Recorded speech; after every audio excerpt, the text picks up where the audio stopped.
न्यास। इस समय विशेष में यह शब्द हमें बहुत आकर्षित कर रहा है। सम प्लस न्यास इज संन्यास। सम का अर्थ यदि हम अत्यधिक साधारण रूप में समझना चाहें तो इसका अर्थ है शून्य। प्राचीन भारत के अनुसार ये शून्य है। और न्यास का अर्थ है स्थापित होना, आधारित होना, कहीं जाकर बैठ जाना। न्यास के अनेकों अर्थ में एक अर्थ होता है यथा स्थान रखना, उसी जगह पर रखना जिस जगह पर उस वस्तु को होना चाहिए।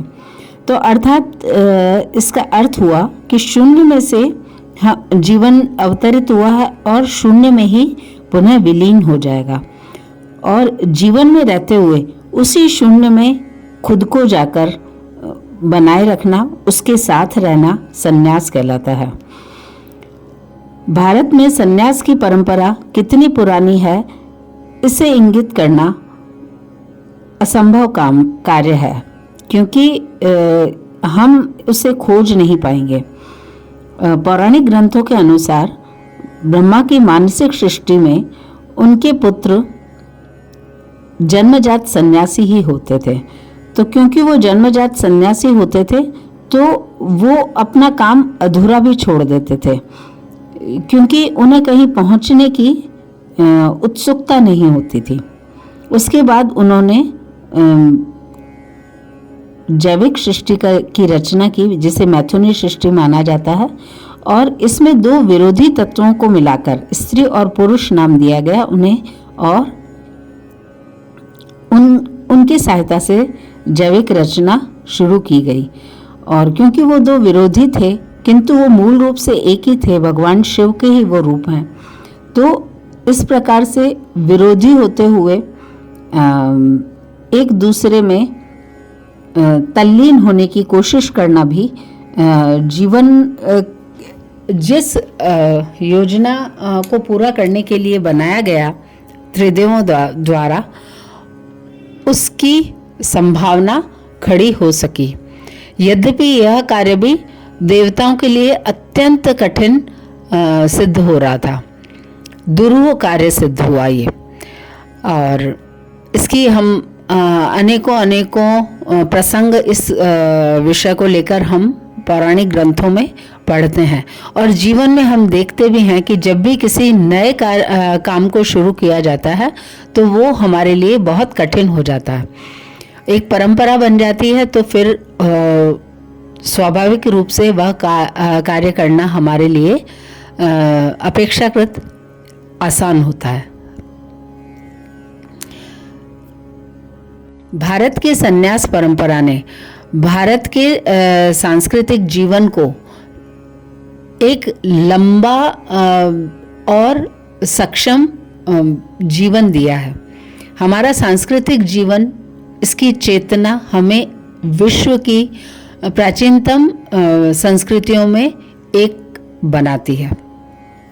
हमारी सांस्कृतिक परंपराएं पूरे विश्व की मानव समूहों को आकर्षित करती रही है, और वो इसे देखकर, इसे समझकर नए नए रूप में खुद को रूपांतरित करते रहे हैं। ये विषय बहुत लंबा है, हम इसे शॉर्ट करते हुए आधुनिक समय की बात करेंगे।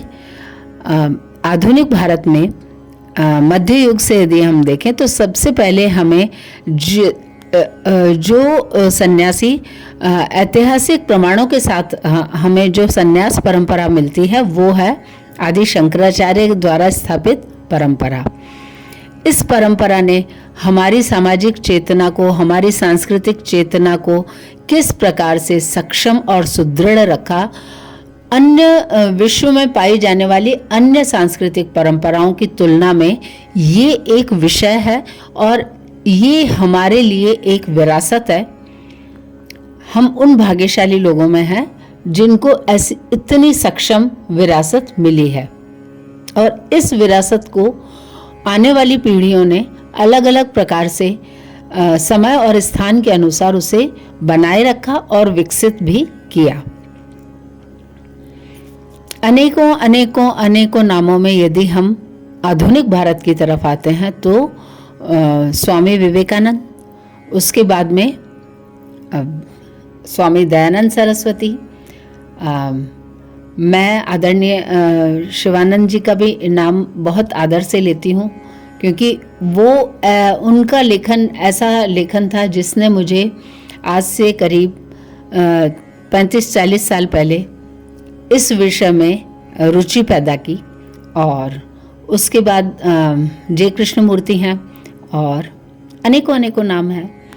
और इन लोगों ने न सिर्फ हमें एक सामाजिक चेतना के रूप में विकसित किया, सक्षम बनाया, सुदृढ़ किया, नवीन किया, हम में नवीन का संचार किया, वरन पूरे विश्व को भी अपनी उपस्थिति से प्रभावित कर पूरे विश्व को एक नई दिशा और दशा प्रदान की। ये जो अभय सिंह है इस समय रील्स में और यूट्यूब पे छाए हुए हैं, उनके बारे में तो हम उतना ही जानते हैं जितना यूट्यूब हमें बता रहा है। लेकिन वो उनकी एक जो चीज़ है कि वो उन्होंने जीवन में जो टॉक्सिसिटी देखी उसके पैरेलल खुद को खड़ा किया। ये एक अच्छी बात है, लेकिन वो बार बार उस टॉक्सिसिटी की बात करते हैं। माननीय आपको जो टॉक्सिसिटी मिली ना, उसी ने आपको उसके समानांतर खड़ा होने की आवश्यकता दी।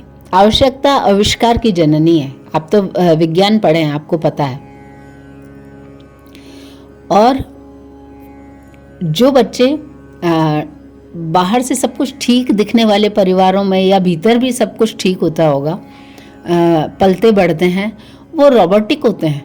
उन्हें कुछ उत्सुकता जैसी चीज़ उनमें होती ही नहीं है। उत्सुकता ही है जो हमें एक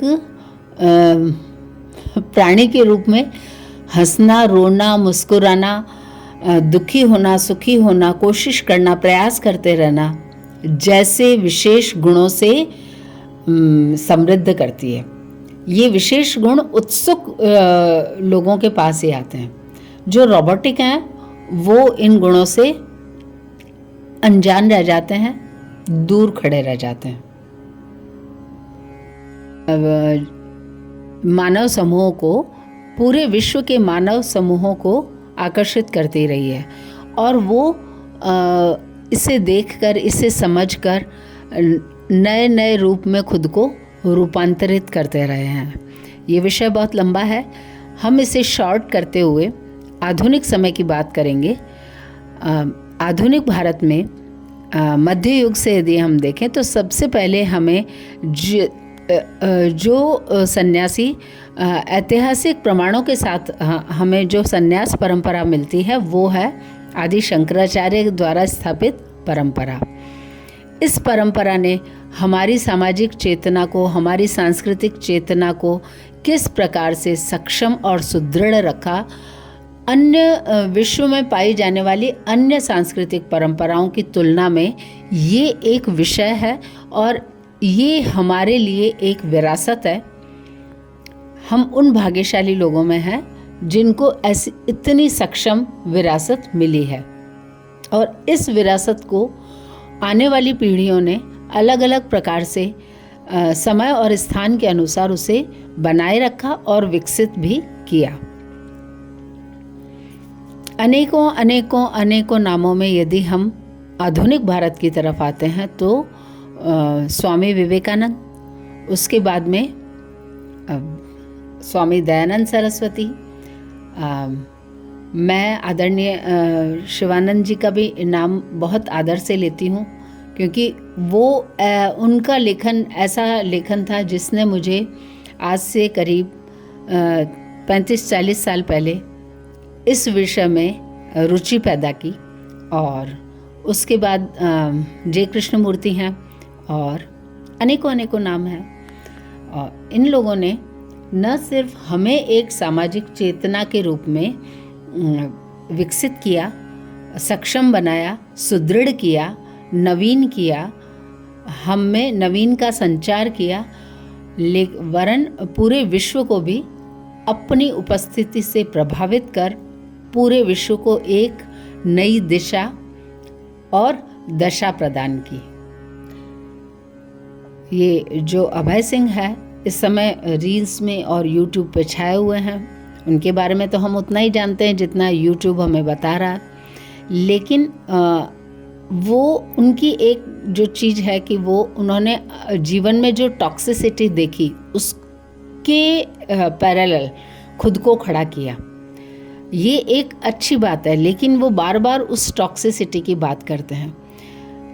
माननीय, आपको जो टॉक्सिसिटी मिली ना, उसी ने आपको उसके समानांतर खड़ा होने की आवश्यकता दी। आवश्यकता आविष्कार की जननी है। आप तो विज्ञान पढ़े हैं, आपको पता है। और जो बच्चे बाहर से सब कुछ ठीक दिखने वाले परिवारों में या भीतर भी सब कुछ ठीक होता होगा, पलते बढ़ते हैं, वो रोबोटिक होते हैं। उन्हें कुछ उत्सुकता जैसी चीज़ उनमें होती ही नहीं है। उत्सुकता ही है जो हमें एक